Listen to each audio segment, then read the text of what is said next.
Hello, everybody. This is Vikas Malhotra. I'm the project head of the Digital Loop Accelerator.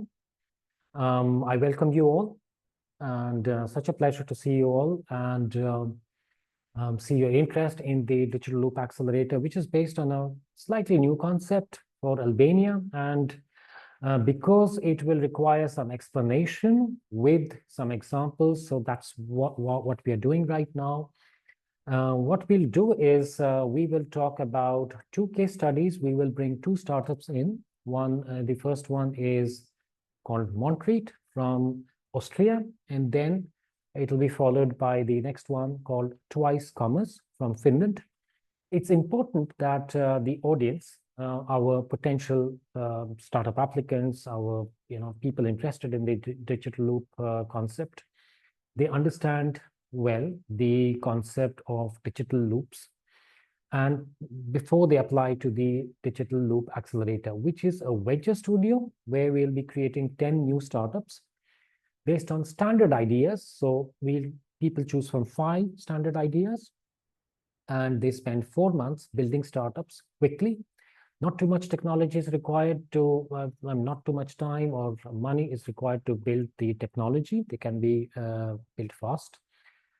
More time is invested in actually executing the startup, and that's what the focus is. I will come back later after the two guest speakers, Theresa from Montreet and Tuomo from Twice Commerce.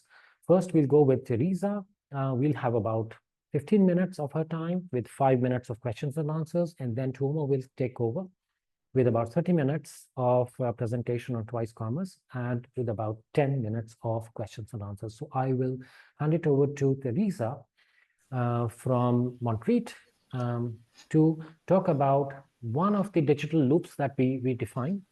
It's about sustainable fashion. So Theresa, over to you. Hello, everyone, and thank you so much for inviting me today. I'm stepping in on very short notice, but I'm really happy to share the story of Montreet with you today and how we built a circular sportswear brand here in Austria.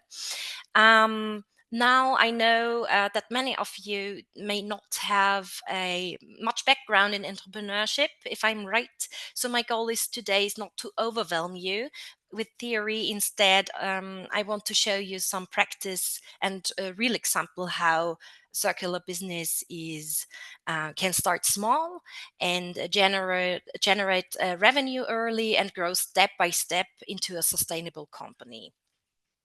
For that, I will share my screen if it's okay for you. So, do you see the homepage montreet.net? Yes, very nice. Okay. Sorry. So, Montreet is not just another sportswear brand. What makes us different is the combination of high performance outdoor fashion clothing, bold artistic design, and a deep commitment to the circular economy.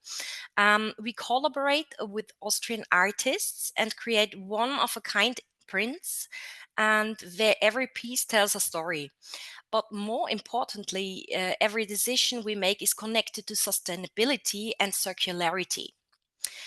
So I will show you a few Montreet offerings. The first thing is the zero waste accessoires. This was our starting point. We began with small accessoires because it was a low barrier entry into the market. We used leftover fabrics from our very first collection and turned waste into new unique products. You can see their belt bags and scrunchies, soap bags for traveling, and many other things like chalk bags for climbing and so on. And this strategy had 3 advantages: a very low material cost, we could produce in small batches, and it allowed us to test market interests without asking people to spend a lot of money. We sold them online and as small pop-up markets, and the feedback was very positive. Our target group here were eco-conscious millennials and Gen Z customers, often people who were looking for meaningful gifts. It gave us quick revenue, helped us build brand recognition and reputation, and proved that there was a market for sustainable fashion. Okay, next I will show you our whole clothing line, especially the jackets. After the success of the accessoires, customers started asking, do you also have jackets, pants, something bigger? And the demand gave us the confidence to start over and expand with our products. So we launched a full clothing line with limited seasonal collections, always focusing on high quality and long lasting designs. This way, um, customers would come back, and not because they needed to replace products quickly, but because they trusted our quality. And yeah, we also started collaboration with artists. I also mentioned that before, and athletes, and this brought us visibility and credibility. Our main audience here was outdoor enthusiasts and athletes, but also urban professionals who care about style and ethics and sustainability. Okay, and finally, our rental program. This was the next logical step for our brand, and we just wanted to build a circular model. We started in 2018, so the claim or the thing of circular economies was not this mainstream as it is today. So this was our third step. And many people only need technical outdoor gear occasionally for a weekend trip or a specific event. So instead of buying it, they can now rent it from us and directly through our platform. The business model is pretty simple. Customers book online, pick up and return via partner locations or couriers like DPD or something. After every rental, we clean, repair, and reuse the products. The customer has also the chance to buy the product with the 20% off or something. It depends on what he or she buys. The rental model reduces waste, makes our gear more accessible, and introduces Montreet to completely new target groups. For example, tourists or people who are curious about us or curious about sustainable fashion, but don't not want to commit to a purchase yet because the prices are not just, it's not a jacket for 50 euros something, it's a jacket for 300 euros. So this is a good thing to get customers which are not like Gen Z or Gen Alpha like this. Okay, and now let me give you a business insight. Let me share some behind the scenes. We to our fabric sourcing, we mainly use recycle materials as well as dead stock from Austrian and European textile suppliers.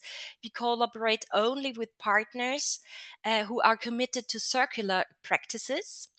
Our capital investment was at the very beginning. We invested about 20 to 30,000 euros, a mix of personal savings and small grants. We worked with lean startup principles. We built small, test with real customers, and then iterate.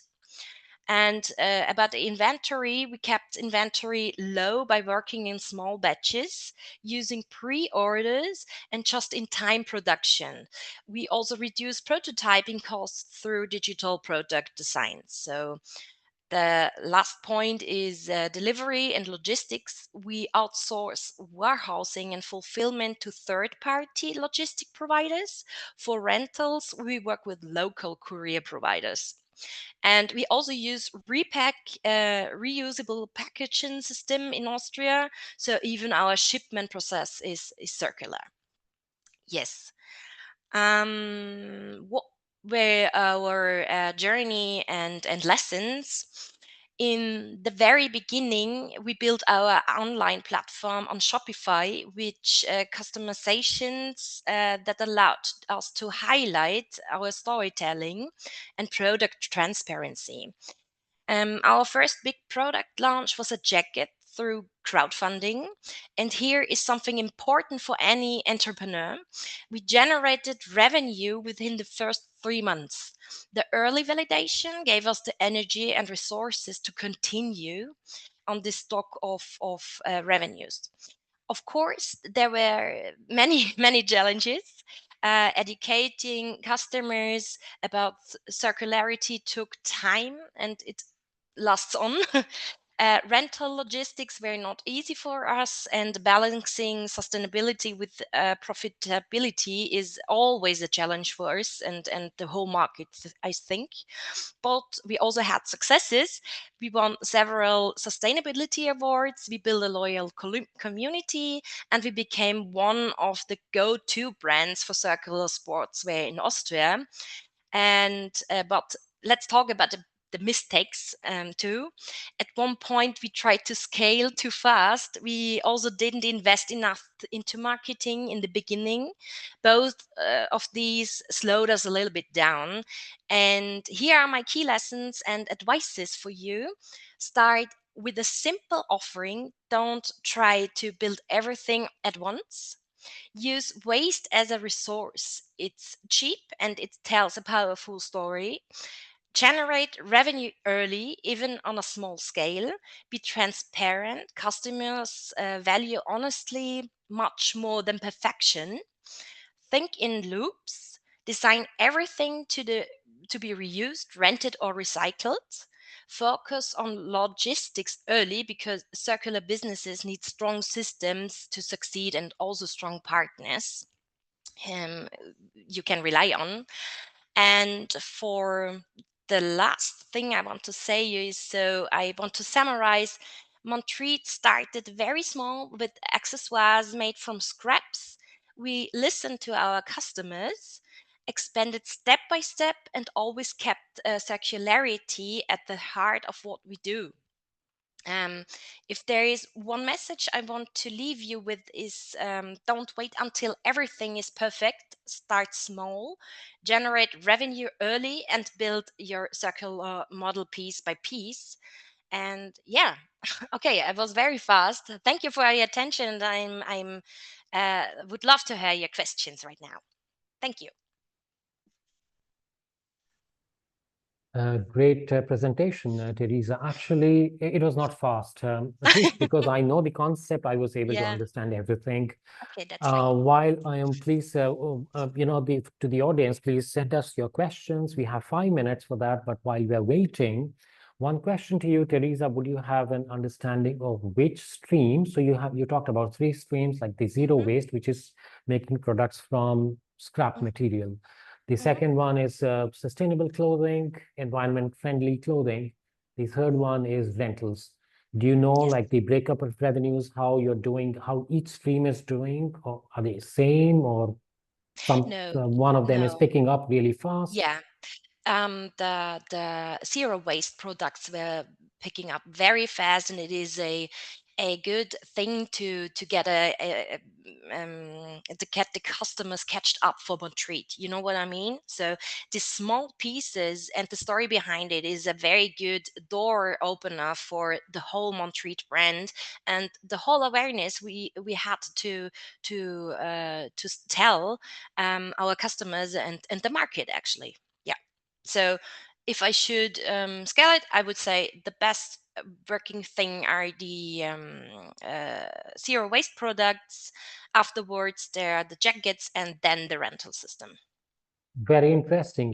I would Mm-hmm, not have thought about it because, mm-hmm, I mean, it's very interesting. And there is a lot of potential in Albania for that kind of mm-hmm, business where you mm-hmm, make products out of scrap. So let's start taking the audience questions. mm-hmm. Let's try to take it in the next 3 or 4 minutes. So Rakib says, how complicated? Maybe just take it. I would let you. Maybe Yeah. we skip the second one. John, how big was your team? Did they each have Mm-hmm. their own? Let's skip this for now. the Please first take the first one, please. the first, how complicated and labor intensive is the logistics side of our business? The first question I want to well, it is a journey. And logistics in Austria, because we are a very small country, so we don't have this whole and far ways to go. But with COVID, the logistics in online marketing and online and selling got very fast and better. So now I would say it is not this intense in as in 2018 was. I think everybody knows Amazon. They have very big centers, and it is not the same. Actually, pretty not the same for a small brand. So you have to look up for the right partners. You have to look up for the right prices. So this was a very hard journey, but on the time you have a working logistic side, you have the most work done. So um, what is intense afterwards is this sending to the customers and getting the things back. So this is something which is very time intense, but well, this won't disappear. Yes. Thank you. So the next one I'll go to is Ariola's question. So how do you Hmm. convince customers to buy your the zero waste products? What strategies you use to convince? So Mm, I will like the third question in the list. mhm, mhm. Oh, we just made the experience that talking to our customers via social media, via newsletter, on pop-up markets is the best way to sell our products. Because you see the jackets and artistic clothings are very eye-catchy, but the people don't know the story behind it. So the best thing is to talk about recycling, reuse, sustainable fashion, and it is a sign of quality for a brand to talk to our customers in different ways. So this is the best strategy to get the needs of the market and get sell up a few of your products. Let me quickly jump to one question I have is Mhm. do the customers see value in your recycled products like the zero waste line, or Mhm. they buy it because it's good for the environment, or both? Both. But I would say they buy because for environment reasons. Not all of them, but the most of them, and that's okay. It's okay. It's a good trigger, and it educates. It's a starting point for educating the people to the right decisions. Mhm. Got it. So let me quickly jump to Erion's question. What would you say is the biggest challenge in picking your audience for a service product? This is very important. You have to understand who your consumer segment is. Who are you building your product for? So how do you choose your potential consumer segment? What's the challenge involved in uh, you said you heard some feedback from your consumer segment, Mm, from your people. How were you involved in choosing defining your consumer segment? mm.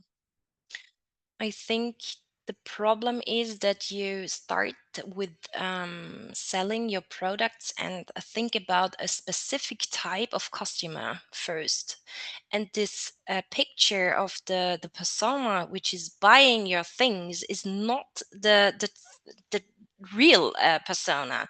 They get with the time they get many shades and characteristics, and there is also economic things happening like Ukraine war and something like that. People don't have this much money, and it is always changing. So I cannot answer this question 100%, but don't be too don't see your customer in a tunnel and one persona. There are many customers and many things that are changing the buying journey of a persona.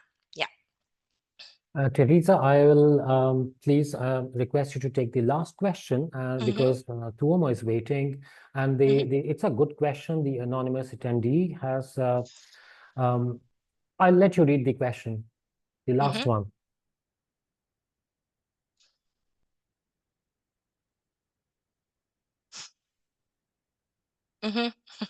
Okay, yeah. Thank you for this question. um, we started over with the word, okay, that's a little bit sustainability, Nachhaltigkeit in Austria. So we had to explain about 3 years what sustainability, aka Nachhaltigkeit, means, because this is a big word for many. It's not depending on fashion. There is also sustainability in education. So you can tell stories. So I would say we were one of the trendsetters in Austria, which is working as a first brand with the word sustainability. So I'm not a fan of talking around the topic. You know what I mean? Okay, so spill the tea, take sustainability as a word and educate your people. They will understand. They are not dumb. They will get it if they read your posts or talk with you. So yeah, be clear in this messaging. Thank you, Theresa. Also, I would like to add that during my research into circular economy before creating the DLA, I heard that when you sell your products, circular economy products, you should not sell circularity, you should sell the value they offer to the customer. And the circularity is built into the value of the customer. I mean, that you offer to the customer. So, but thank you for the answer. So I will have to end the presentation. I have to let you go home and Thank you. to go back to your work. But thank you Thank you so much for your presence here and educating us about Montreet. Thank you so much. Have a nice day. Thank you. So I will bring in now Tuomo, and Tuomo, thank you. Tuomo is the founder and CEO of Twice Commerce, one of the top circular economy companies in Europe, and he is joining us from Finland. I will pass the baton to you, Tuomo. Thank you so much. I hope, can you hear me well? Just sanity checking whether everything works. Yes, it's perfect. Thank you. Perfect. And you can see my screen with the big Twice logo, right? Yes. Amazing. All right. So I'll jump straight to it. I'll have a short background on the opportunity that we've been attacking at Twice, on who we are, and then showcase maybe a little bit of the product. It was amazing to hear Montreet there. We have so many touch points to their story. So I think we can build a bridge here for all of the webinar participants here. So as said, we're Twice Commerce. I'm Tuomo, founder of Twice and CEO. Just for the background, maybe for the entrepreneurial minds there, for Twice, we raised about 9 million in funding and scaled the team to 30 people and all the way to kind of current profitability. For the entrepreneurial minded, I think there's a great acronym for founders. It means that it's that some people say that founder stands for fanatically overvalue and unproven narratives, disregarding external realities, and there's a little bit of a truth there. So in order to be a founder, you kind of need to be crazy enough to believe in unproven things, and I think that's also true in our story. So the reason why I think many of you people are participating in this webinar and interested in the digital loops is the opportunity of circularity. And that was something that we were also seeing, that there's this 500 billion of value moving in consumer goods towards circular value pools. This was a kind of the triggers for us back in the day in 2018 and 19 to go there, as we were seeing sustainable consumption preferences and increasing manufacturing costs, all of the same things that are still apparent here. There's some customers that we've helped to do this, like Decathlon, but essentially what we were seeing in the market was the things like Montreet, where companies were launching rentals and they were launching resale opportunities. And we were looking at that as a shift that we wanted to serve more from the software point of view. Then also when we discussed with like larger global brands, usually the CEOs of brands like IKEA and so referenced Gartner hype cycles, if those are familiar to some of the participants, and circular economy being one of these transitions in the kind of consumer goods market that will transition the market in a transformational way, meaning that if someone like IKEA wouldn't react to it, they would risk kind of becoming almost irrelevant for the market. So it was seen as a disruptive technology that would kind of go through to maturity in around 2030, 2025 or so on. But then, like I think you can hear from the Montreet story and many of the early kind of players here, and I think we're still in this kind of takeoff phase of circularity. I can sense that there's a lot of hype around the words. There's a lot of sustainability messaging and so on. But then when you look into the actual revenues of the companies, it's still relatively smaller than when compared to linear commerce. So we're talking about maybe 5 to 6% of the market. But we've always looked into this gap from the point of view that, well, it is in a kind of crossroads. These are the moments where category leaders are being built. So it's an excellent time for anyone looking at this market to build the next category leader, whether you're coming to be the next brand which is sustainable, or whether you're a software provider. We think this is the time and age where category leaders are being built. This is a scary map, but I just want to throw it here, and I can share the slides with everyone if you want later on. But this is a market map that we've built internally just to kind of showcase some of the multiple areas where you might operate as a circular player. So we kind of split the market into marketplaces, which can be peer-to-peer or consumer-to-consumer facilitated marketplaces like Vinted, and then B2C or B2B corporate e-commerce players. Montreet would be one of these ones who are essentially using their own supply, which might be buyback or like said, dead stock of other brands. And then these players, they need software like Twice or then Shopify extended with various different add-ons in order to get their offering out there. Whereas then there's other things when it comes to marketplaces where they need trust building, third-party logistics, and so on. But for anyone participating here and thinking about the business ideas or similar, I think this market map is a pretty good one to kind of try to figure out which is the interesting part for you, whether you want to work with supply, whether you want to work with demand, or kind of connecting these pieces together. And we are working specifically now in the corporate e-commerce side of things, where brands and merchants like Montreet are building circular offerings under their own brand. And when we were looking at the market, we kind of tried to simplify the market problems into two kind of things that e-commerce or circular merchants are seeing. There's a distinct supply challenge. So if you're selling only used goods or refurbished goods, there's always the challenge at one point, where do you get your supply? So Swappi, for example, a big Finnish refurbished iPhones operator, they kind of have to get their iPhones from somewhere, whether it's telcos or directly from the consumers. There's always the question, how do you get your supply in? Then there's the other part, which Montreet kind of touched also in their talk, which was the technology challenge. If you look into the technologies that serve commerce, they've been built for linear commerce. So even though you might have a provider like Shopify, you might need to extend or adjust it somehow to make your use case work. And I'll double click on why that might be the case, because this is kind of the corner where we play as a player. But regarding the supply, I think you can actually try to do this for many markets, your own national market also. But for US, for example, there's a huge supply of actually usable goods that has accumulated in households which are unused currently. In US alone, we can see that there's over 7.7 billion items that are not used, essentially, that could be used, that is just sitting on the homes of consumers. In corporate e-commerce, where we operate, product returns make a big chunk of that supply. So Montreet also mentioned that they got their supply from dead stock of other retailers, so meaning stock that isn't moving out to the consumers.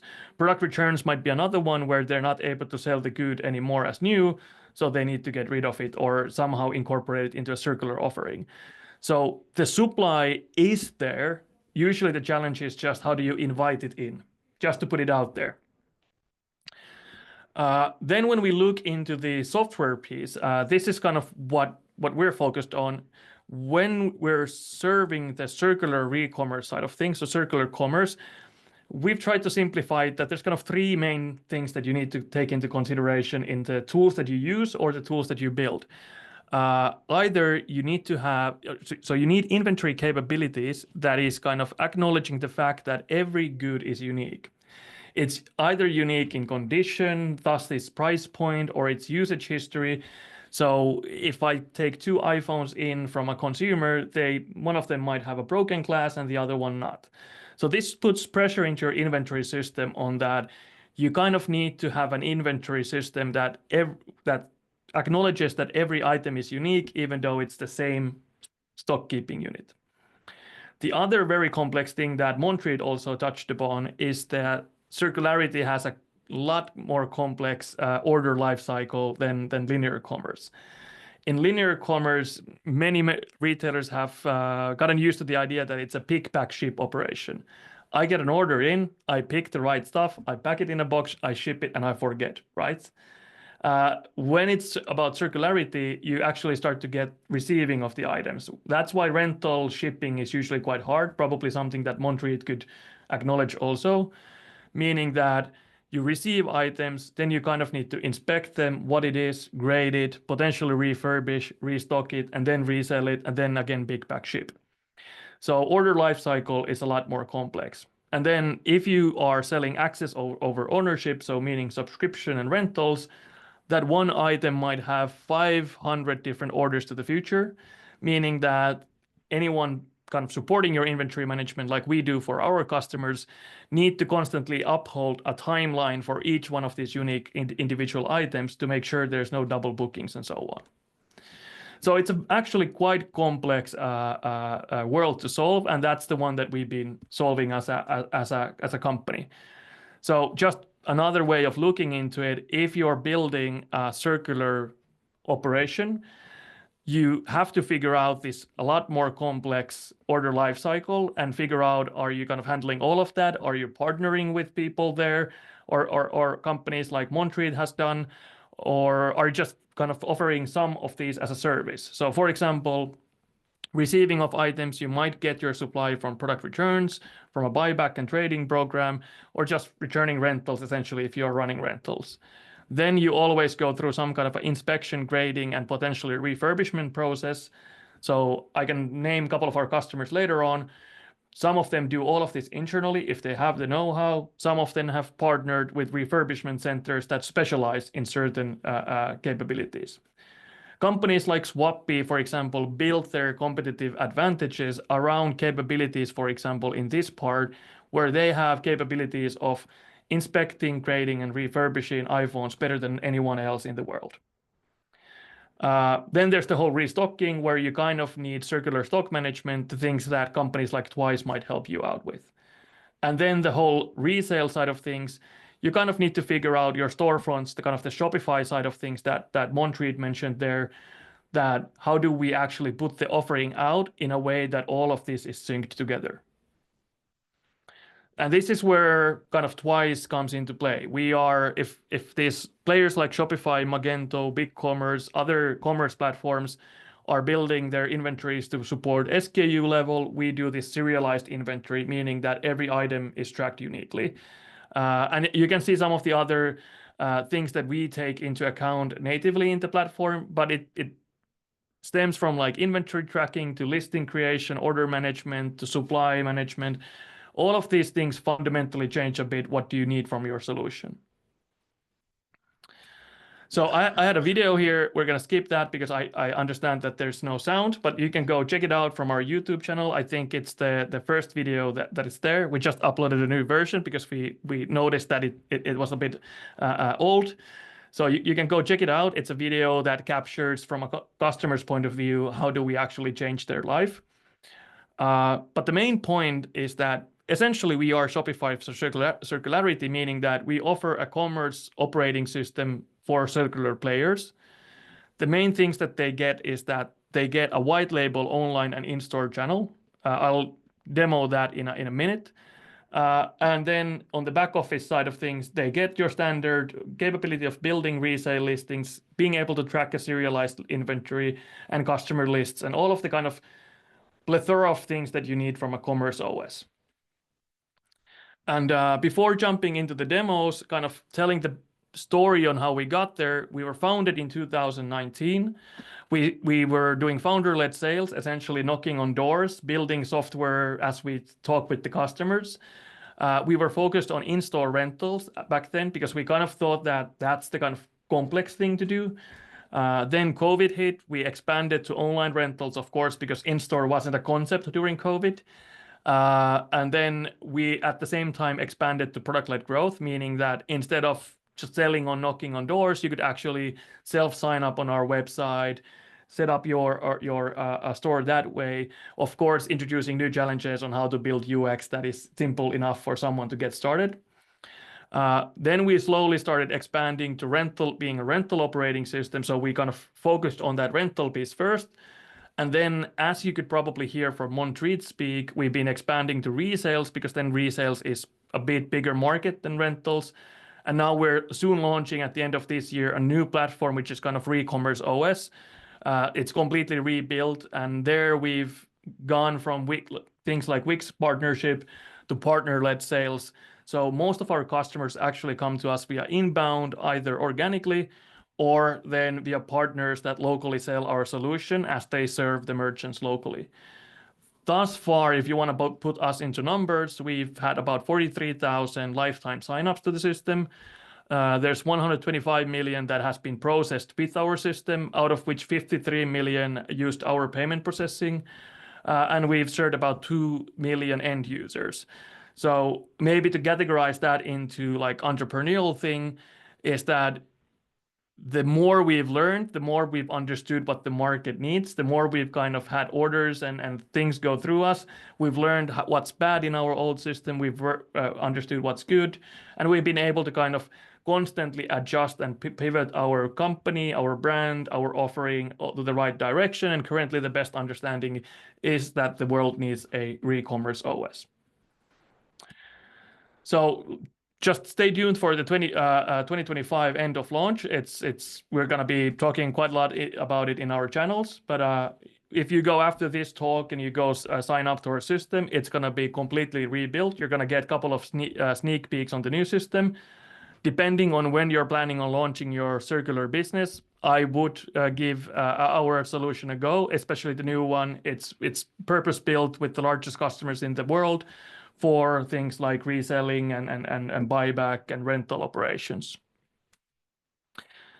Great, but that's a little bit on the background of what's the opportunity that we've been seeing in the market, how we've tackled it, how we got it forward. So maybe I thought it would be fun to look through 3 different customer cases, and then I can show one gimmick, for example, from the back office side of things. So the first one that I want to mention is Motonet. It's a retailer with about 50 big box stores in the Nordics. And their business is quite simple. From our perspectives, they rent trailers as their service. So essentially, this is unfortunately now in Finnish, but if you go to the rental service, what you now see here is twice. You select the store from which you're renting, and then essentially it's enabling them to rent a fleet of trailers spread across 50 different locations in a way that they don't get double bookings. You can see that, for example, in this store, the first availability is Sunday, 7th in September. It handles things like deposits and so on automatically, but tries to be as standardized e-commerce experience as you can have. Why I want to mention this specifically is that even though it's quite bare bones, if you look at this, They process more than 100,000 orders a year through this system. So the volumes are real. People need trailers, essentially. So with quite minimal systems, big brands can actually offer extremely value-adding service for their customers, even on a level that their biggest challenge now is that they can't fit enough trailers in their parking lots without taking space from the in-store visitors. So that's just as a one concept for you thinking about like how complex an offering needs to be. It can be as simple as one leading product, and it can already be a nice business. The other one, that I want to mention is Bauhaus. So Bauhaus in Czechia is doing a more larger rental. So when you go to their website, you can see it seems a little bit familiar. They actually have the same brand colors as Motonet almost. And they have a wider range of tools that you can rent from Bauhaus. So essentially, they're also renting, but they are then offering a wider catalog, and then we help them do that at the same time. I'll show soon how all of these orders go to the back office. They can also serve their customers in store with our admin solution, but it is just another version of how to go about renting. Key thing here is that what we put effort into from day zero is that our software is easily translatable. So I think we already support maybe 20, 30 languages, and we can add a new language per customer request under one day. So if you want to serve your customers locally, that is possible, and your employees can use the interface in their own language. Sometimes our automatic translations can be a little bit funny, but we can easily change them as you tell us what the actual word would be. All right. So, and then to kind of give you more of a customer from our kind of original focus, let me put it into English, is a ski rental, one of the largest ski centers in North Finland, in the Lapland, which use us for renting skis. So they might have inside an hour. So, no, currently you don't see skis here because it's off season, summer season. But inside an hour, they might have in a ski season 1,000 people go through it. No, not an hour, but 3 hours, 1,000 people go through it, where they need to stay in sync with all of the people going through there and booking online at the same time. Again, something that we're helping them with. As you can see from their offering is a more standardized bike rental operation and a ski rental operation. All right. So the key thing here is that if you were to build your online store, we can help you out there. Actually, we have a new version coming out, which is a bit more, I would say, it has more of these traditional e-commerce elements to it. But my key message here is that when there's a real customer need, actually quite bare bones things can help the customers solve it. For us, the key thing why customers wanted to use our system from the day one was essentially the fact that we could prevent them getting from double bookings and so on when they were serving both online and in-store. Now, just to kind of be on time and allow some time for questions and answers, I'll quickly show the admin just as a high level so you get a sense of what it looks like from the other side. And then I'll show one quick gimmick from the new platform. So when someone would be operating at the backend, this is my demo store. It's as simple as this. So you have a place where you see all of your orders. The orders are quite simple in UX. A lot of the things have been built around barcode reading and the kind of fast operation. The inventory is tracked on an individual level. So each one of the items is uniquely tracked, and you can see things like usage statistics and so on. Now in my store, everything has 0 usages because I just uploaded something here for demo purposes. And you can build a catalog that connects to that inventory in a kind of an intelligent way.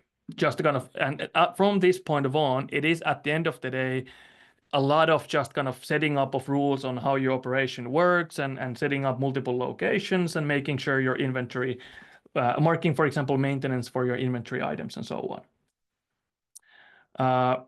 Finally, I want to showcase from the new platform. This is not the visual how it will look like because this is now a development environment, but I'll just show you one quick thing of like how we've been introducing AI to our flows. So you remember that in re-commerce, a big part of the friction might be inspecting the goods and figuring out what is this, what's the value, and so on. So if you're running, for example, a buyback program or accepting product returns to the process, one of the things that we've been enabling lately is that I can take my handheld device here, read it with this could be the store iPad, for example, and I can take an image of the product that I want to register into my inventory and to be maybe listed out in my online store or just my in-store secondhand shop. So let me take a picture of something here in the studio. I don't think I have anything else than the microphone here. Upload it in. So the direction into which I think the kind of re-commerce software is lately going is this kind of a world where instead of you having to manually put a lot of information into the systems, AI can help you quite a lot to figure out what is this. Okay, it's a black dynamic desk mic, and when I register it in, we can do taxonomical categorization. We can kind of see what the base type is, and so on. It's like new condition. And from this point of on, a lot of things can be put into it when you spin out the listing for it, for example.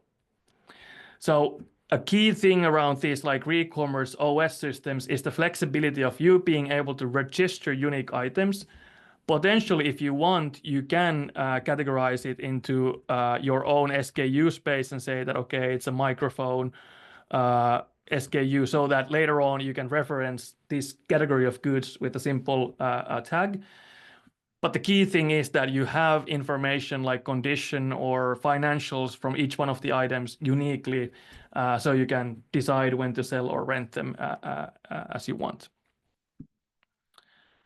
Can I So- ask a quick question, Sure. Tuomo, before you take the questions formally? Sorry, I'm interrupting. No worries. So if an Albanian entrepreneur builds a C2C platform where customers sell used goods, the customers can take the photo, upload on the startup's platform, and it will be automatically categorized. Can it work like that?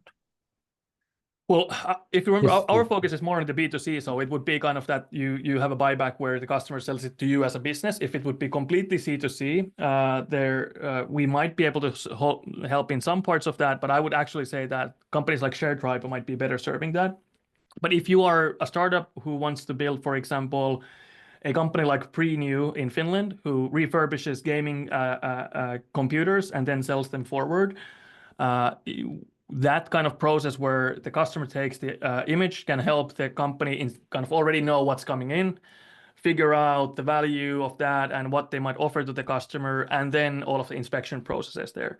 Or then if you were to be an Albanian startup that the customer comes to your store, you might be taking the photo to register it into your inventory so that you can create the listing for your online store while you maybe showcase it in your own store. But a key thing, maybe I have maybe 2 slides, and then I have a bunch of time for the questions. But if you want to go test out the kind of what we already internally say old system, you can do it for free. You can go to our website, get started. You can play around there. There's always a 3-day free trial. When we are launching the new system, we're also doing a lot of deals and allowing people free access. So if you are in that time when we launch, if you are in the process of launching your new business, just reach out. We are more than happy to try to give you a good premium access or some kind of deal or group deal in order to kind of test your business idea on top of the platform if that's something that we can help you out with. If you're interested in re-commerce in general, we have a podcast that we publish every week or every 2 weeks. You can find it in YouTube or most of the podcast platforms. We talk about themes like refurbishing or why there's no Uber for rentals, which might be interesting when you're coming up with your ideas. And then all of this is also packaged into short forms. If you want, you can go to twicecommerce.com/studios. We have now, I think, over 300 shorts of small snippets, 30 to 90-second snippets around the theme of re-commerce. So again, you might find out some nice tricks and tips, or maybe just to kind of bounce around ideas of what kind of startup you might want to launch. So I hope this kind of content might help you clarify your headspace in this area. But yeah, more than happy to answer any questions. I hope I didn't go too much overtime. And hopefully this kind of made sense and is helpful for you guys. Thank you, Tuomo. A wonderful presentation. Let me quickly jump into the questions. The first one is from Ariola. Now, I'll read it out because I've been told that the audience cannot see the questions. So now she says that I want to ask, how does Twice Commerce generate most of its revenue? Is it subscriptions, resales, rentals, or a mix? And also the second part is quite important. Do you do inspections, certifications, or refurbishing before items go back on the platform? So who takes ownership of, the quality Sure. of the product? A great question. So I'm going to answer it like the last one first, and then how do we make revenue? So I want to remind that our position is the same as for Shopify or Magento or WooCommerce or similar. So we actually never touch any of the physical goods. So we are just the software that the merchants use to run their own business. So thus, we don't really take that much responsibility on handling the goods and so on. We just try to provide them with the commerce operating system, so the technology that they need in order to run their business. So in that way, how we help with inspections or so on is that we help them record that into the system with as much automation as possible, and then to use that information later on when they spin out listings, for example. Hopefully that answers the question. And then when it comes to like how do we make most of our revenue, our business model is 95% the same as Shopify. So we have two revenue components. One is the licenses, so the subscription fees we make. So if you go to our website and go to our pricing section, it's a classic tiered access to the product, depending on how much of do you need, how big of an inventory, how many stores do you have, how many users accounts you have, and so on. It's a value-based pricing that we built there. So it ranges from $29 a month to all the way to $2,000 a month, and even more for some of the enterprise clients. And then we have another component which is voluntary for the customers if they want to use our payment processing, which handles things like deposits and recurring charges automatically, which usually is an important thing for rentals. We of course have a payment processing fee there that we charge. Now, the split between these, you could say, is maybe 50-50 or so. So it a little bit fluctuates between the kind of seasonality, but on an annual level, it's roughly 50-50 on how we make. And we're kind of maybe the growing part is the subscription fees for us. Wonderful answer, Tuomo. Can I ask more? So please, the audience, please send us your questions, and I will be taking them one by one. I'm assuming, Tuomo, you have 5 minutes more, but yeah, and then I can go a bit over time also if needed. Thank you so much, Tuomo. While the audience is sending its questions, let me ask a basic question. So, is Twice good only for the rental models, or do you offer across the board, like rentals, C2C, B2C sales, across the board in circular economy solutions, or only rentals? Perfect. Excellent question. So if you'd ask me that question, let's say January, I would say we're the best for rentals and we're pretty good to help you selling stuff. In Q4 this year, so at the end of this year with the new platform, I will say that we're excellent in helping you resell stuff, so buyback trading, reselling, and we're even better at kind of helping you rent stuff or doing all of this at the same time. Where we are not good is helping you establish a marketplace where consumers sell directly to other consumers and you just look from the side. So we essentially serve businesses that need software to run their operation, which is circular in the terms that they sell as a business to consumers. I have one more question before I take the next question from the audience. If you could explain how an Albanian startup entrepreneur could use Twice Commerce. Is it exactly like Shopify? They build their entire not e-commerce, but their entire marketplace start building it from Twice Commerce from scratch, or you come in later? Could you just give a live example of how they can get started with Twice? It's pretty much exact like Shopify. So when you start, you would go to our website. You have a business idea to, for example, whether it's renting bikes or selling refurbished bikes. Let's come up with this. You go to our website, you get started, and from there you can build your online store for your brand. You can log in all of the inventory that you have in making sure that you can kind of have an up and running online store. You can even do pop-up in-store operations if you want. And from there, we help you do order management. We help you track the inventory. We help you do kind of the listings and to build your catalog. And you have a pre-hosted online store that you can even customize the domain for. So you're an up and running business. So that's how you would get started. You go to our website, get started, you build it. It's exactly like Shopify. The things where we lack that Shopify has is maybe pre-built integration to various things that you might want to use. But then if you're entrepreneurial minded, you can usually get around that if needed. And last question from my side, and then I promise I will take up the audience questions. The payment processing systems in Albania are slightly different. So can they be integrated with Rice Commerce? Or, of course, cash on delivery is a great solution, but can independent payment solutions be integrated? Yeah, we have APIs, and we've had customers and agencies build custom integrations there. Usually it works so that in the checkout, you can build custom payment methods, and then from that point of view, there's kind of a different process going forward. So there might be like a link to a third-party payment side that gets sent this payment event and so on. So it can be extended that way. If you're technically capable, you can use our APIs, or then with an agency, you can usually get past those. Or like you mentioned, you can create whatever manual payment methods you want that you can kind of shape to fit your market standards, and then with a little bit of innovativeness, you usually can make it so that you get it up and running. Fantastic. Great. Thank you. Let me take the audience questions. Let me read them out, and then you can take them up. So the first question is, how do you deal with imposters?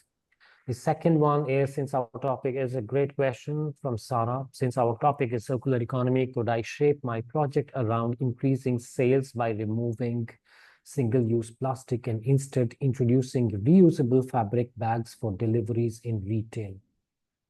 Perfect. So first, about the imposters, depending on what the angle of the question, I'm going to answer it in two ways, depending on what was meant. If it's about, hey, how do we prevent someone of kind of selling a good that they don't have as a consumer, reminding that we're not a marketplace. If it's about how do we make sure that somebody doesn't build a fake business and then charge customers based on that, there's various different things that we can do there.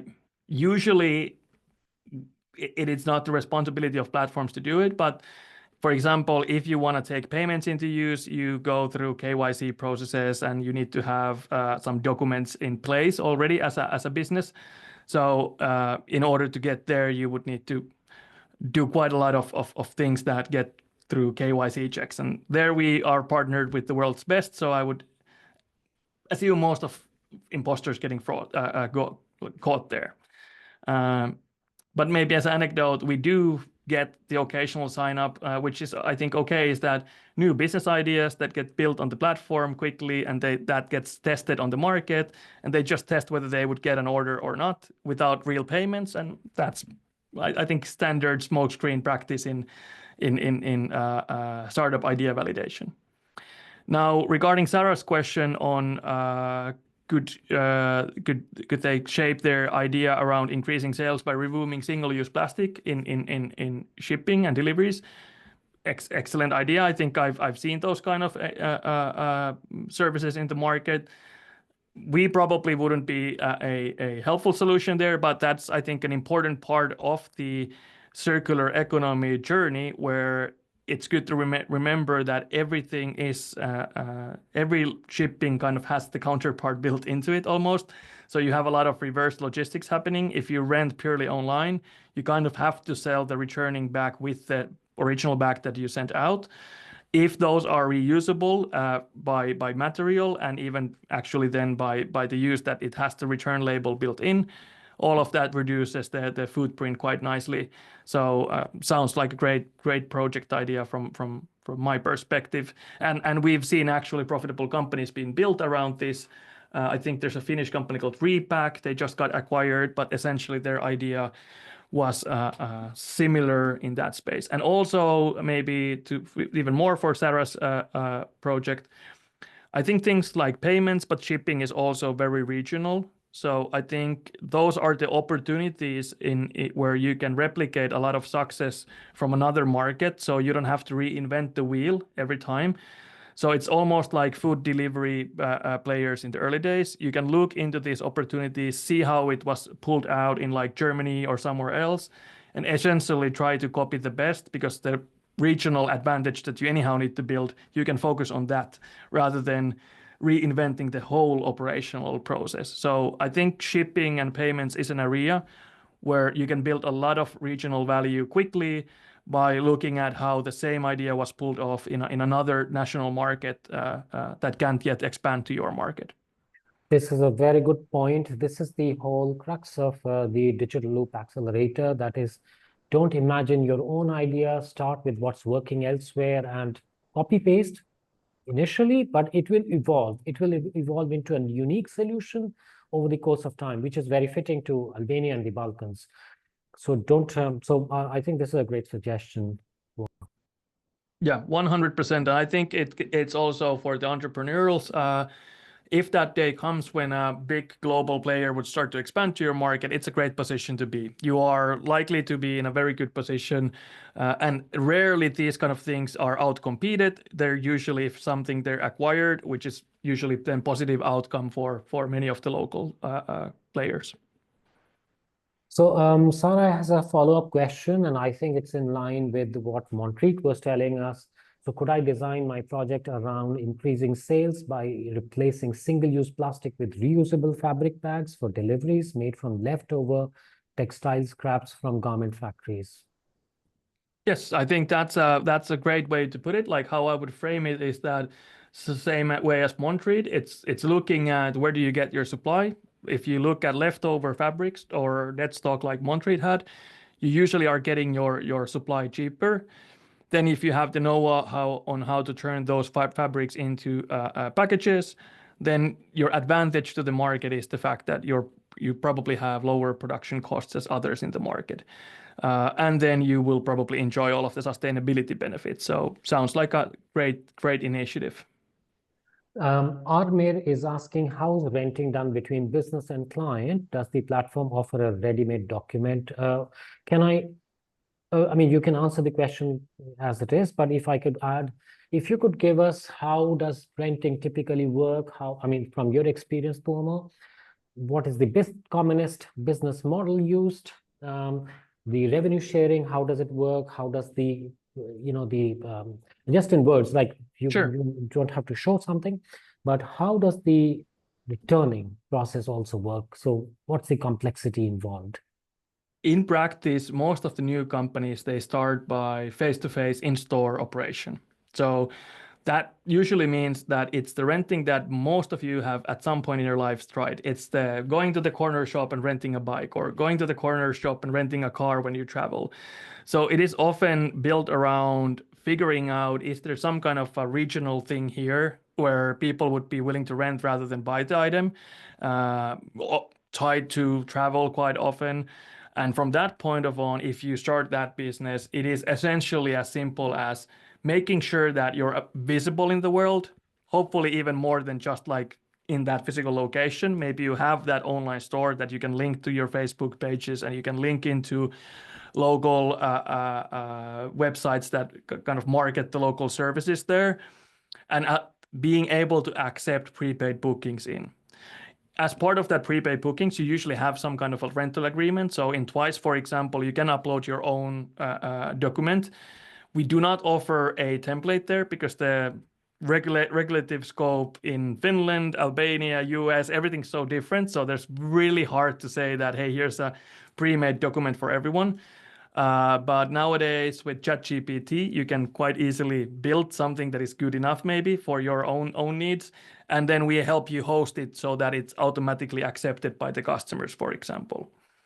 And from that point of on, you essentially give out the bike. If you have worries around whether something would be stolen or something like that, that's where the payment processing comes into play. So for the markets where we support payments, we help them with automated authorization. So you can hold the deposit on the customer's card until they return it. So that's another way of covering it. Also, if you're renting like power tools, some just do the math that if every 100th is a fraud, do I make enough money from the 99? And then that math quite often actually works out. I hope that's a good enough answer there. The return process, could you explain in a Sure. a short answer, please? So the return process often is so that if it's in store, when the items come in, it's very product specific. So it changes a lot between merchants. Often it's inspected the product before the customer is kind of allowed to go and the authorization is let opened there. But it can be as simple as just checking through the product, whether it's re-rentable again or not. And then after you say that it is, you kind of mark it as returned, and then it's automatically back in stock and ready to be fulfilling the next order that it's lined up for. If you say mark it out of commission, so let's say it comes back broken, then you kind of have to, of course, figure out how do you get it back into operation. But the system then marks all of the orders for which this was tied to as kind of that, hey, you need to now do something with this. So you have to put another item to those if there's availability in those. Now, in the new system, if you want, for every return, you can even store inspection and the images and so on if you want to start building this kind of track record of everything. But why I'm still staying at a vague level is that it's very different if you're swappy and you have iPhones than if you're taking in clothes or if you're taking in power tools. We haven't even, like, as a good example, we've visited this one big clothing refurbishment center in Glasgow that handles both, I think, Nudie jeans as a brand and Levi jeans. And even though both of these are jeans, they need their own process and operation lines because the brand guidelines and the materials are so different that they need differently trained employees to be able to do the refurbishment process. That example just highlights that it's hard in re-commerce. It's hard to give like an all-encompassing answer. It all falls down to whether the systems allow the flexibility that is needed for your specific case or not. Totally. Completely agreed with you, Tuomo. Maybe we'll take a last question from Sarah again, and let me rephrase this question apart for you, Tuomo, and the rest of the portion I will answer. So the question is, the other model is to create a system for collecting, recycling, and reusing used batteries instead of throwing them into waste. Which of these two directions do you think would have a stronger impact and be more suitable for the program? So I'll answer from the program point of view. Have you heard of any, Tuomo, have you heard of any program that does recycling of the recharging of the batteries? There was a speaker in the last webinar from Cycle Cure. He has started recharging batteries and giving it back, or fixing batteries. These are e-scooter batteries, but have you heard of any recycling of batteries program? I've heard about recycling of batteries as like I know that there's this company called 3-Step IT that I've mentioned one step. Big part of their process is that when they take back corporate laptops and so on and they do the refurbishment of those, they have a specific flows for things like batteries because it is such a valuable value stream. So I think that highlights that there is opportunities in battery recycling, I would say increasingly so. So the tied materials in batteries are probably more interesting than the ones in fabrics in like ecosystem level. And usually if you even get the device that the batteries are attached to, like smartphones has actually quite nice amount of gold attached to them as a material. So if you're capable of destructing components or devices into components and back into materials, if you have the capabilities, you probably can find interesting material flows and arbitrages there that you can make use of.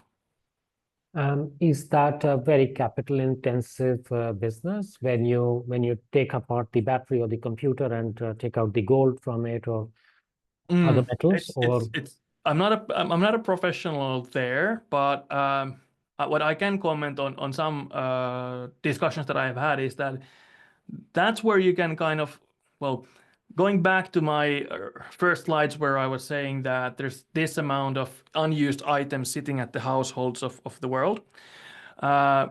If you're able to get enough brand awareness or other awareness, whatever your angle is, in order to inviting that supply to you, then you can remove quite a lot of that capital intensiveness. You can make it cheaper to get that item out of a household than to go and dig on the ground with the $100,000 machine. So if you're starting as a startup, if you think about this as a mining operation, it is probably cheaper to mine the households and their unused goods than it is to kind of drill to the ground. And then I think from that point of on, it really then depends on the device and what kind of machines you might need in order to, and what kind of safety equipment you need there. But purely on acquiring the supply, I think using the analogy, it's cheaper to drill the households for valuable materials than it is to go to get the raw one from the ground. So Tuomo, we are done with the questions from the audience, and maybe I don't know, other people are hesitating or they are still thinking, but I would not want to hold you back. You have to go at 4 p.m. Central Time, CET, but you've graciously stayed back for 14 minutes more. I don't want to hold you back anymore. And thank you so much for your time, Tuomo. Thank you for inviting me, and I hope that each one of the participants got something out of it, and the program will get good ideas out of it. So hope to see you guys soon, and all of the great success to everyone. Yes, thank you, Tuomo. Wonderful having you here. Bye. Bye. So I am by myself now, and I will request to the audience that please, my sincere request is don't go away. Just understand a few concepts. I will try to wrap up within the next 20 minutes to explain what digital loops are, how the Digital Loop Accelerator is designed, and then I'll take questions. So let me promise you that I'll be quick and short. Okay, let me first of all start by explaining what digital loops are.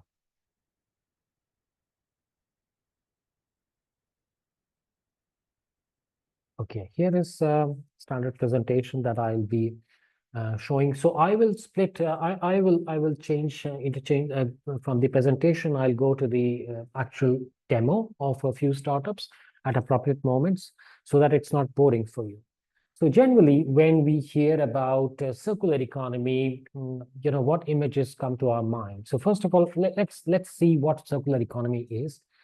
If you go to the webpage of the MacArthur Foundation, which is like the authority on everything about circular economy, one element is eliminate waste and pollution. That's very, very important. That's where most of these circular economy startups and companies are built. The second most common area is circulate products and materials. When we hear about renting, for example, this is all part of this, circulation of products and materials. Also, when we saw Montreet, is a typical example of eliminating waste. So taking the waste and building some useful products out of it in their zero waste strategy. So circulating products and materials. The third is regenerate nature. So we are not dealing a lot here in this program with this element, but this is giving nature space to regenerate itself by reducing the pollution. It's automatically implied.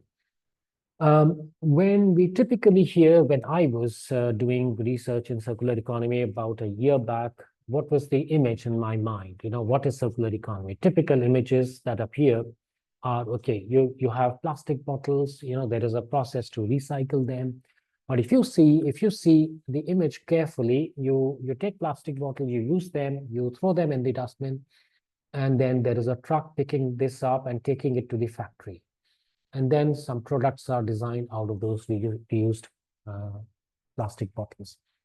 Now, this is not a very easy process. You have to arrange the logistics. Somebody has to, pick it up from the waste bin, load it into a truck, take it to the factory, set up the factory first of all. It's not that easy. So the logistics part is not easy. The capital intensive,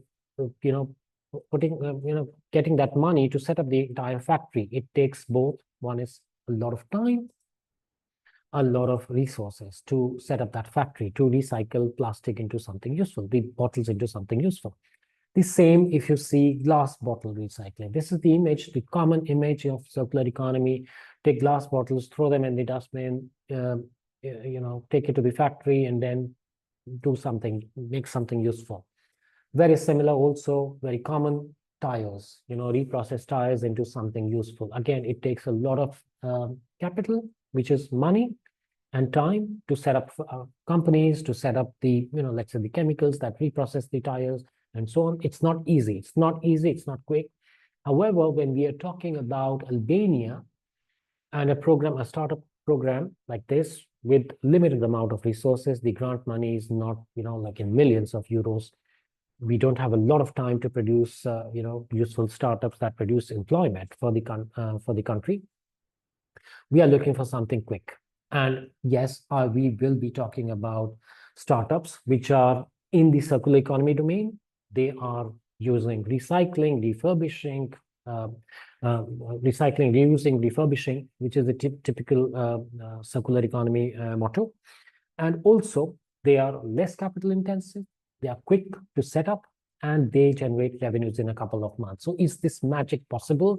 You have a circular economy startup, but also it is giving you revenues very, very quickly, are fast to build, and do not require so much capital, like a few thousand euros. With just that, you only need to pay yourself salaries, a few €100 in subscription fee, for example, to Shopify or Twice Commerce. Your platform is ready, and you start generating revenues within a couple of months. Take Montreet today. She said they started generating revenues within 3 months, and that's the goal. That's the goal. Don't build to something too idealistic. Don't wait for something absolutely revolutionary, absolutely mind-bogglingly beautiful.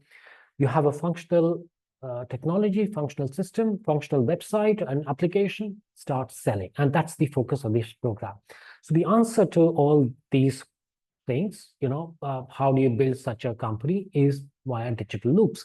So what are digital loops? First, let me explain that.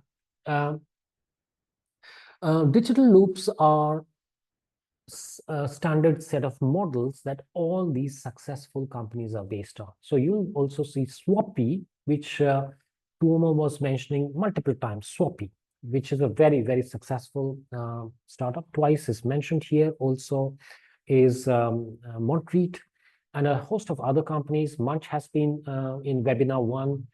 We had Sokoli in webinar 1 and a few others in webinar 2. So all these are examples of startups that have been built along digital loops and are generating plenty of money. Let's see what amount of money is involved. So just to give a quick example, some of them, like Vinted, are already unicorns. This is the total amount of investment raised by these companies, and this is the annual revenues generated by these companies. Even in the Central Eastern Europe, there are 3 companies that are noteworthy. Munch, which came in our webinar 1, 7.5 million in revenues already. It was not set up a year back or a few months back. It was set up about 4 to 5 years back. But the great thing about Munch was it started generating revenues within 1 month. And that's what our idea is, that you don't wait too long to start earning money. As you start earning money, your motivation goes up, and then you start figuring out, okay, this is a real startup, real business. Let me jump into full time and let me start hunting for customers. And that's the focus. The other companies also, these are both from Poland, also remarkable companies, making revenues of the order of millions of euros. So what are digital loops along which all these companies are based? Okay, let's see them one by one. Let me just, So we have already seen Montreet, which is taking waste products from the fashion industry and refashioning them into useful items like caps or even some clothes or fashion accessories and so on. So this is like you make circular products, you make sustainable products, and you sell them on a platform, on a marketplace. There are companies like Plenty, for example, that I just talked about, and that is renting out electronic items so that people don't buy electronic items and they just within 2 years they're bored of that and they throw it away. So Plenty is, for example, typical use would be VR glasses that video gamers use, or video games. They rent out video games, and people rent it and rent it for a limited period and give it back. Bundly, that the CEO of Bundly came to our webinar too. She explained how this model is becoming more and more common, that people don't buy baby clothes. They rent baby clothes for 2 years because babies grow quickly. Within 2 years, the clothes that used to fit them earlier would not fit them. So they give back the clothes and they have a new set of clothes for, let's say, from 0 to 2 years of age, then 2 to 4, and so on. So every 2 years, they could be replacing their clothes. They don't generate waste. So this is how the Bundly is cutting down waste by not making people buy clothes. Instead, they rent clothes for a limited period and then they give it back. Stroll Me, we have already seen Montreet example. Stroll Me is something I will show you here. Stroll Me is doing other things for babies. So they are not dealing with clothes, but they are doing other baby products. So strollers, for example, they say that strollers are used by parents for their children, let's say from 0 to 2 years of age. So you don't need them after that. So instead of buying them, you rent them. So what Stroll Me, which is a very successful German company, in the rental segment. So this is the second digital loop I'm talking about. And in a minute, I will tell why they're called digital loops. What's the loop part in it? So let me first show how Stroll Me operates. And this is a model very suitable for Albania. I have seen, I can see on the road, on the footpaths here that there are people, strolling with children, and it's a very good use case for. So what Stroll Me does is that it ties up with, let's say, these manufacturers called Bugaboo. So Bugaboo is a brand. Chico is a brand which makes these strollers.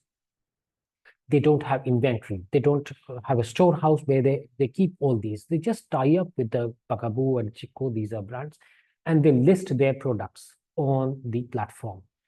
So these are all the different products listed on them. And if you go here, let's say if you tie up for 1 or 2 years, I don't know the specifics here, you just need to pay 38.90 euros per month.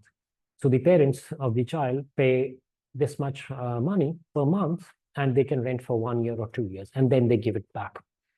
What Stroll Me does is that they don't keep inventory. They just advertise when the customer selects this, when they say add to a cart, and the stroller is sent to the customer. It goes directly from this manufacturer, Bugaboo. They have their own warehouses, Bugaboo, and they directly send it to the customer. And the Stroll Me also arranges a return scheme. I don't know the specifics, but yes, it's arranged by them that the customer should return it. So that delivery has to be arranged. So here, it's not capital intensive. You don't have to pay for any warehouses. You don't have to keep inventory. You don't have to buy these. I mean, the startup, Stroll Me, doesn't buy these items. They don't store these items. They go directly from the manufacturer to the consumer. And the return is in a way ensured by Stroll Me in a way that it is smooth and it is in good shape. Let's go and check out certain other brands which are also quite popular. The third category is where it's more like a C2C model, where customers sell their used clothes to other customers who are in need of used clothes. So you don't throw away your let's say you're shopping on Temu, you buy something very cheap, you get tired within a month, don't throw it, you sell it on Vinted or other similar platforms. Munch, we had Munch last time in webinar 1. They say don't waste food. And what they do typically is that if you have a bakery, let's say, if there is a bakery which is, and it's baking cakes or sandwiches or something, and they know that by 7 p.m. it will expire and they will have to throw it. So rather than throw it at 7 p.m., they say if you pick up the food item at between 7 p.m. and 9 p.m., you'll get a discount of 50%. So it looks like somehow something like this.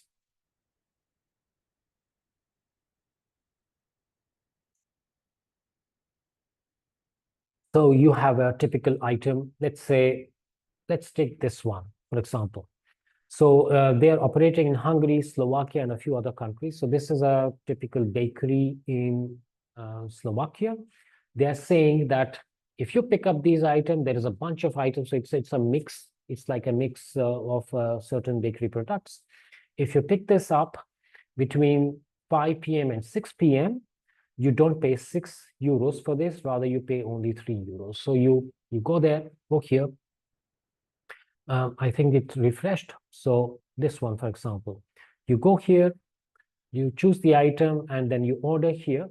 You probably go to the store and buy it, and then you pick it up directly, but you probably buy it from here.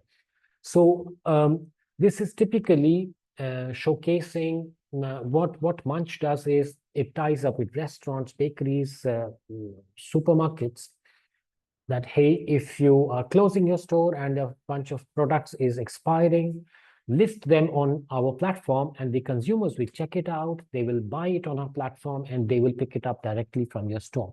So Munch is not owning these products. There is no inventory, there is no warehousing, there is no need, they probably don't even bother so much about delivery. The consumers directly pick them up from the restaurants. So it's a great business model to implement in Albania, where you don't require too much capital investment. You can start making money very quickly. As Kirill, the speaker, the co-founder, was saying, they started making money within the first month. So very quick revenues. Last one is about digital loops around electronic refurbishment. So Tuomo was mentioning it quite often. Swappy. Let me show Swappy very quickly. So this Swappy specializes in iPhones. So they buy iPhones, used iPhones. They sell used iPhones. They refurbish in the middle. All they have to do is set up this platform and have a refurbishment mechanism in the middle. And rest is done by the consumers. They sell the used iPhones, and they also buy. Some people buy, some people sell, and they are the middleman. So this is a typical marketplace for all kinds of iPhones, so that the iPhones, after let's say 2 years, they get old, they don't get thrown away. A similar one is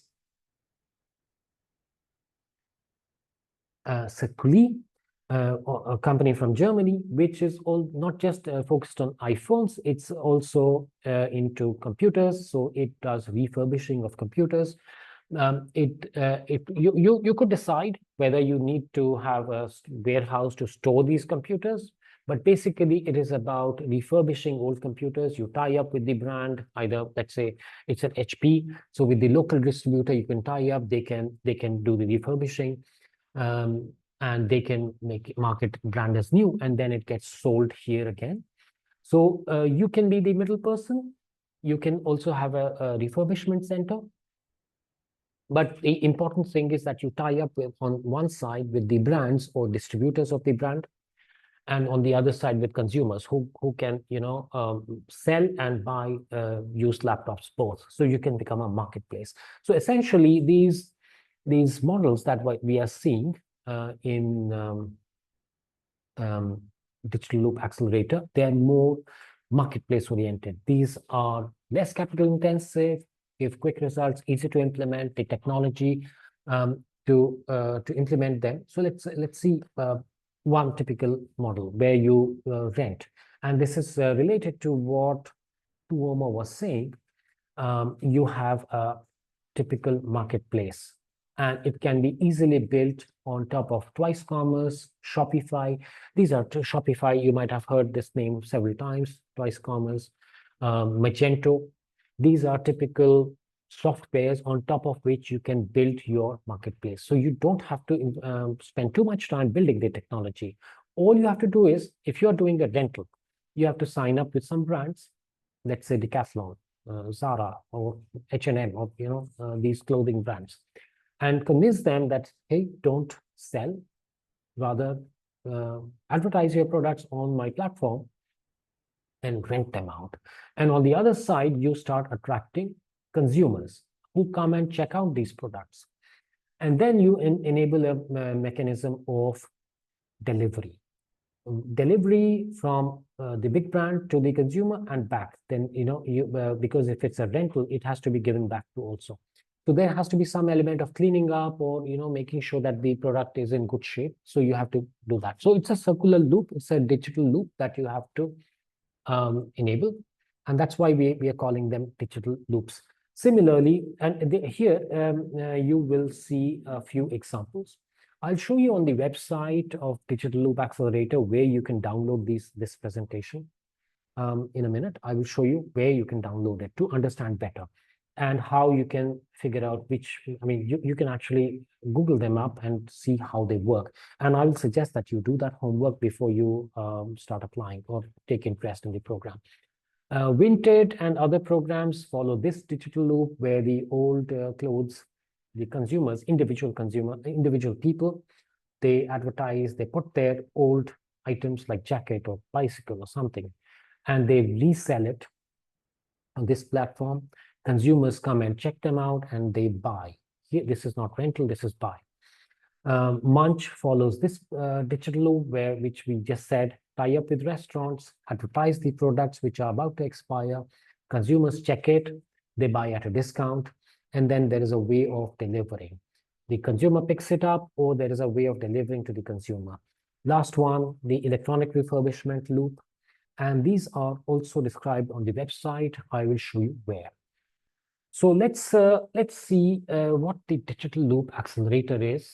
So if you've just had a brief idea about what digital loops are, so it takes these digital loops, like there are 5 digital loops.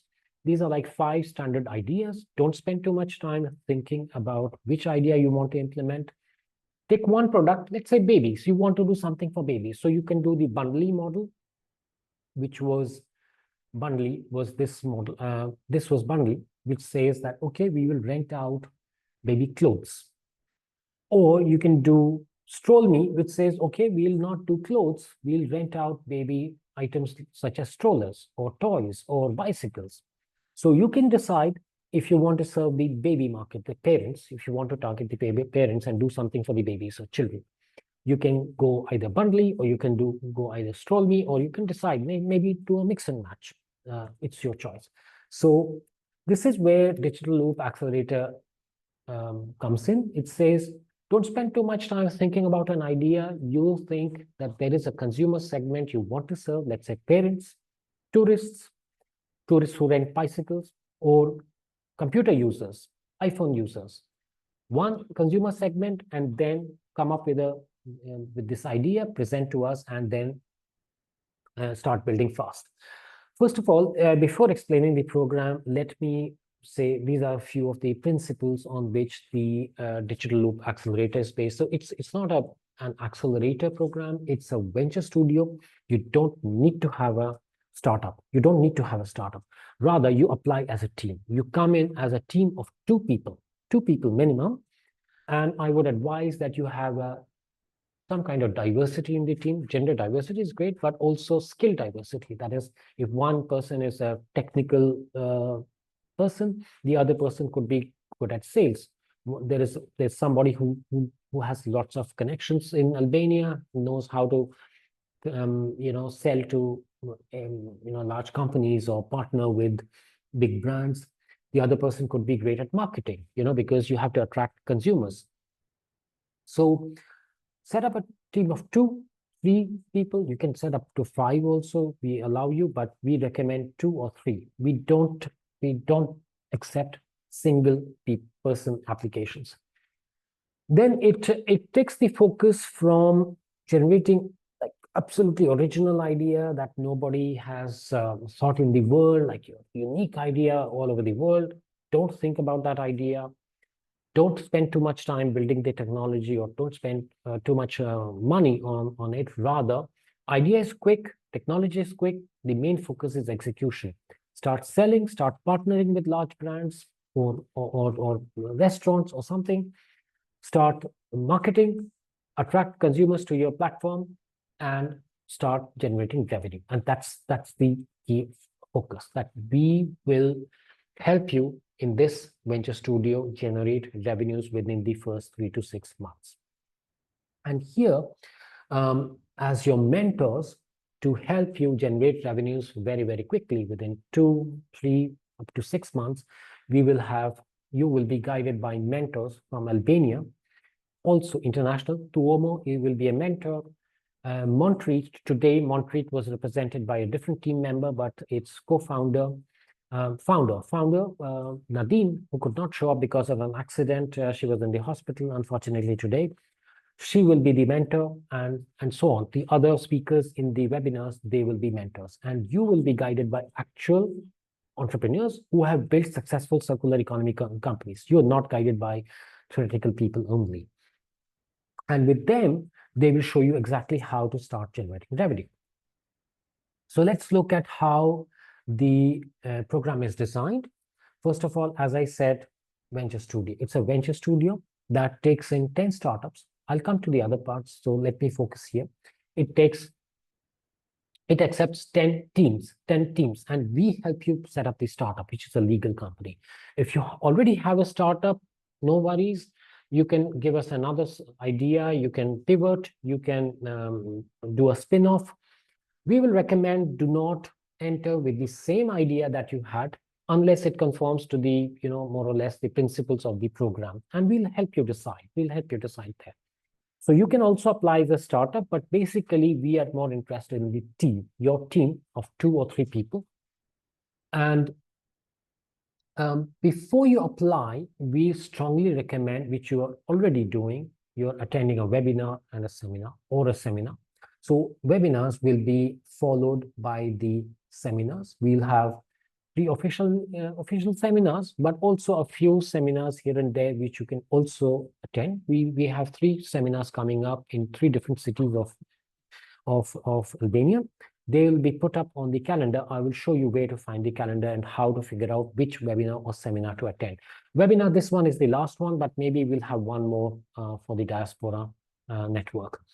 So first, the potential applicants attend the webinar seminars. It's important to understand this DLA program before you apply. Once you apply, then you start doing the venture studio. You start your workshops, 2 weeks of workshops. You get some grant money out of this total of 47,000 euros, up to 47,000 euros. Not everybody will win that amount. It depends on the performance. If you show performance, you will win higher amount of money. Everybody starts.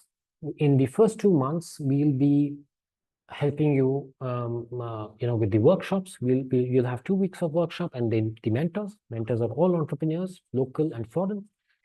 And at the midpoint, we will check your performance. How many customers you onboarded, how many consumers are checking out your website or your application, how many downloads did you achieve, or things like what is your UX UI like? How many goods do you have on your platform, and things like that.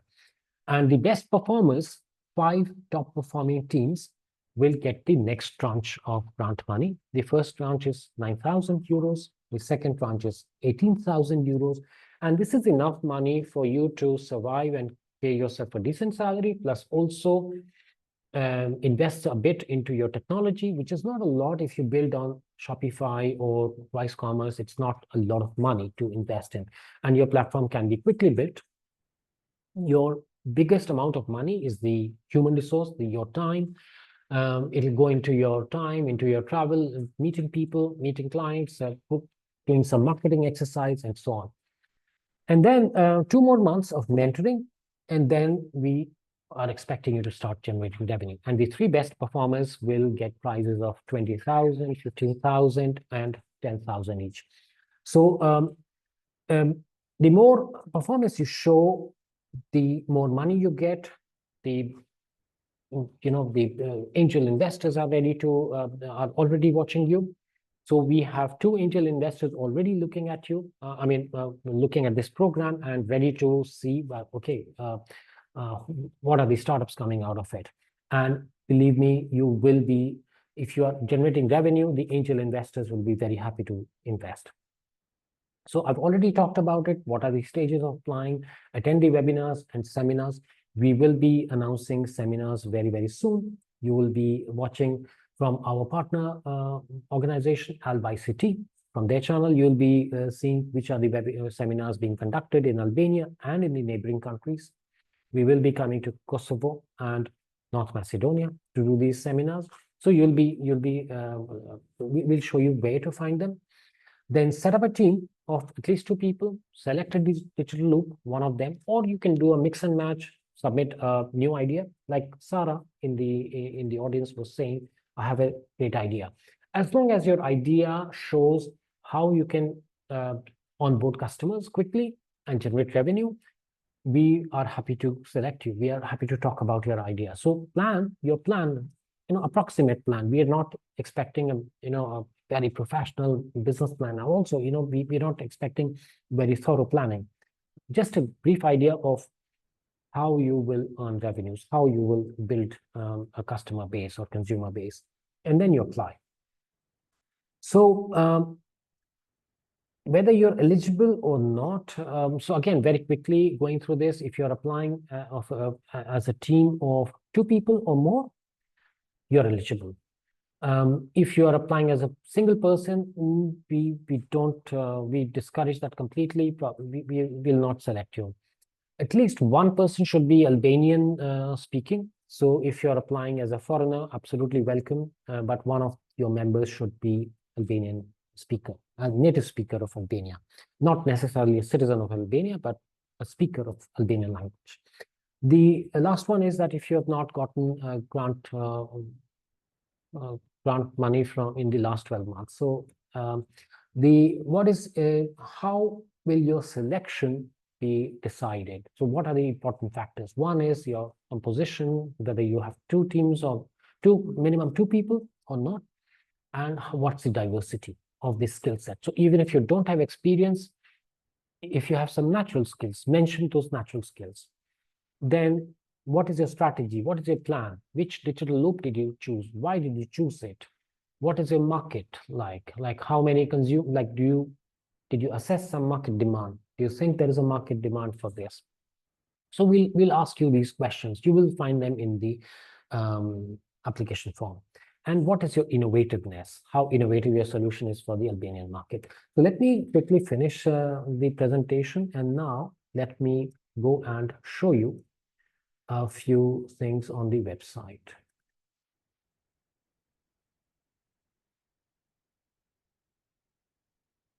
So here, as I was mentioning, if you go scroll digitalloop.al, you will find here, what are digital loops? You can easily navigate, you can look at them easily. And for any loop, if you click on this, it will take you to the website, Vinted, let's say. It will take you to the website. So we will completely encourage you to do some homework, that before you suggest a digital loop, please do your homework, look at the case examples, click here and look at the case studies for digital loop type 4, look at all the food wastage prevention companies and so on, and then decide.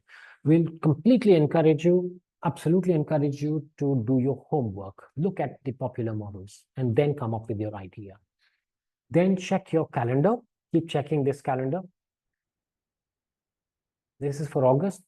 We are here, webinar 3. If you click here, you'll get a brief description. We heard from Twice Commerce in Montreet today. If you click here, you'll go to the Zoom link to register. But for the seminars, which will appear soon, you will be able to register for the seminar through another link. And in September, we are planning on 12 here, 17 and 19, 3 seminars, and you can choose. So they will appear on the calendar very, very soon. Now, very quickly, let me show you. If you, let me go from here. So you want to see some case studies, check out what Munch is doing or other companies are doing. You can always go to the webinars and watch them.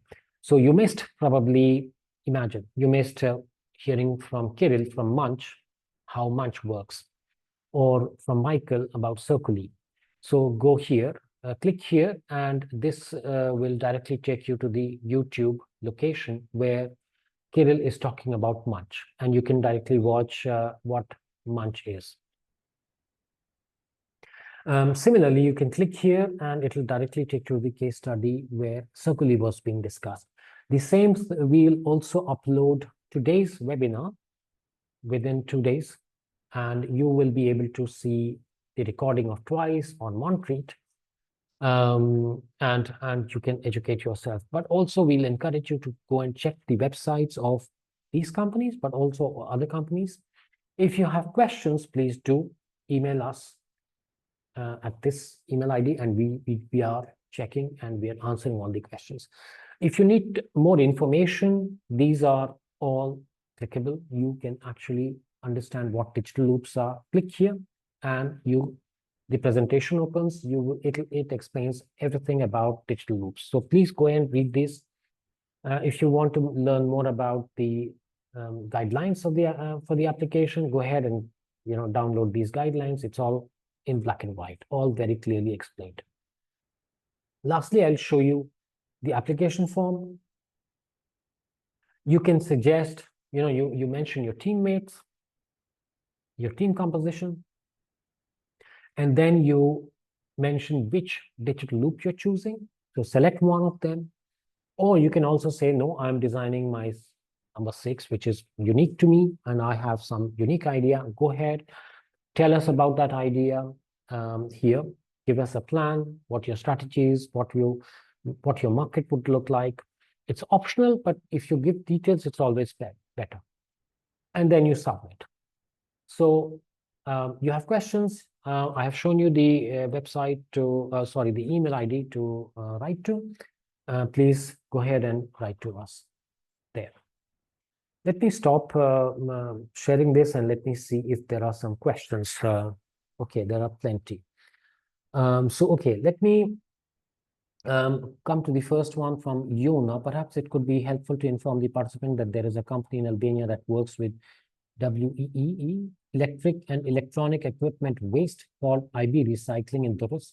They dismantle, downcycle, and upcycle electronics and extract valuable materials such as gold and silver. Might be useful as a reference example. Fantastic. Colleague from GIZ. It's a great point. I'm learning about this electronic waste. So as I was saying, we totally encourage you to set up such a company, but since it's I'm not worried about the competition, because the focus here is on execution. But with the amount of money that is available on grant here, it might be very capital intensive to set up this, where they dismantle, they downcycle, upcycle electronics and extract valuable materials such as gold and silver. If you have a valid business model and you can show us that, yes, you will be able to generate some revenues, make some money within months, great. Submit your idea, and you can set up another plant to generate, let's say, to recycle plastic water bottles, plastic water bottles, glass bottles, or computer waste. But the focus here is on investing as little money as possible on technology building your product. Your product is your marketplace or the electronic platform. As little money as possible, as quickly as possible. And also picking one of these standard ideas or mixing and matching them, but start selling, marketing, figuring out delivery, figuring out payment solution very, very quickly. And that's the focus. Entella says, I'm part of the diaspora where my co-founder will be physically present in Albania. Do I still need to attend the entire program in Tirana? Thank you. First of all, I thank you, Entella, for the interest. One of the mission statements of this program is that we want the diaspora members to be engaged. We want you to come back. Let's say not literally, but come back and do something meaningful in your home country.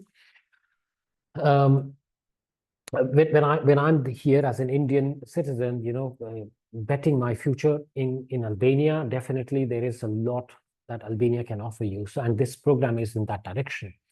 But you don't have to physically relocate, or you don't have to attend each and every workshop. We'll say try and attend the workshops, all of them. They'll be held in contiguous weeks. So week 1 and week 2, or continuously you can attend all the workshops. And then you can go back and keep coming back, and you can be in Albania and in Germany or Austria, wherever you're located. But I will strongly suggest, when your business starts picking up, at the midpoint, you will realize probably that, okay, it's in the top 5. Now you have 18,000 euros of grant money. That's the point you might want to decide, okay, let me jump in full time. Let me come back to Albania and build this as a serious career option. What you are doing probably in Germany or UK is having a great career, giving you lots of money and lots of good life. But entrepreneurship is, you will have to probably take control of it once you're at the midpoint and handle this, take this as a career option and start building the business, earning more revenues and generating employment in Albania.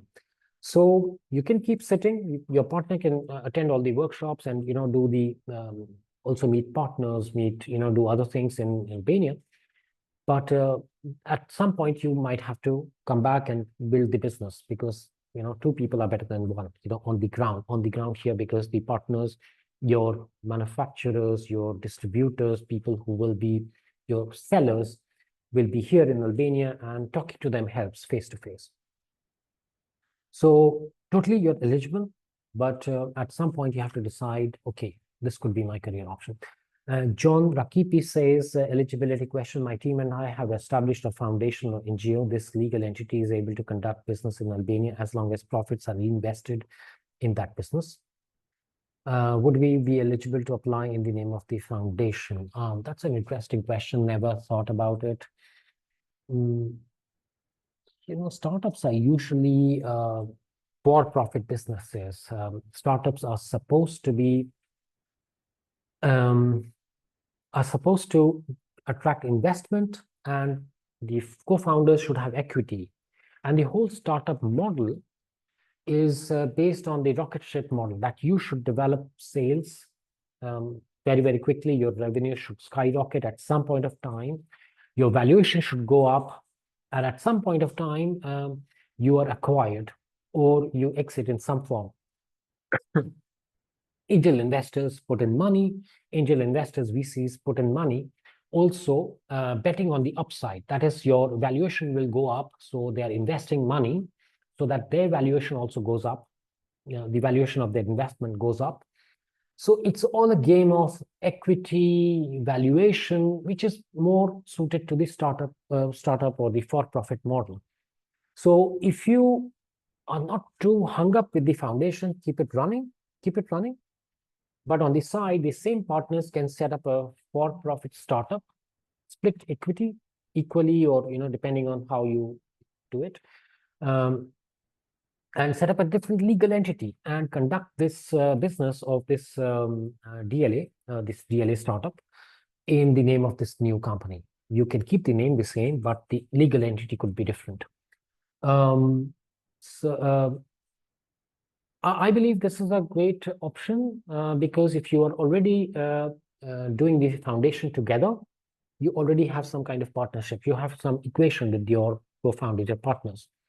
So keep that team and set up a new entity, I would say, because otherwise you'll have problems attracting investment from angel investors, your VCs later.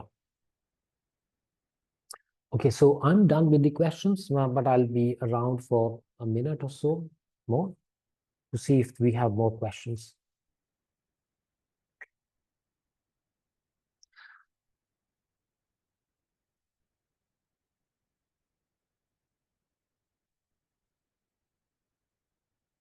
Let me come back to the question that Arlind, I don't know if he's still here, or Arlind Abdur Rahmani asked a question, which was more for me than for the speaker, the other speakers. Is it harder to sell those type of products in traditional way, or is it better using e-commerce? So we are not talking about e-commerce here. We are talking about, in a way, re-commerce. These are e-commerce like platforms where, you know, so a seller is selling and a buyer is buying. I would say that you can start in a physical mode, but the more quickly you come to the platform, the electronic platform, the e-commerce kind of platform, the faster you will grow, because people will discover these products faster. They don't have to travel to that physical location. They will start discovering it on online, and your sales will skyrocket. So the potential of growth is huge when you come to the online mode and not the physical location. And that's where the whole electronic medium is so promising. So I did not take up other questions on purpose, but I cannot take them up here. There are a few from Rakip and John Rakipi also lying in my question pool, but I did not take them on purpose. But otherwise, I believe we have settled all the questions, but if there are follow-up questions, please do send to us or meet us at one of the seminars. Keep checking the calendar, and we'll be updating it with these seminars in Albania and in the neighboring countries. And for diaspora members, we are planning one more webinar separately in September. We will be announcing that. I think with that I will call it a day, and we'll see you all soon in a seminar in whether it's in Tirana or it could be in you could meet us in Korcha or in another city. I'm forgetting that name, Ashkodra, and also in Kosovo and in North Macedonia, and a webinar for the diaspora members. So bye-bye, and thank you all for your time.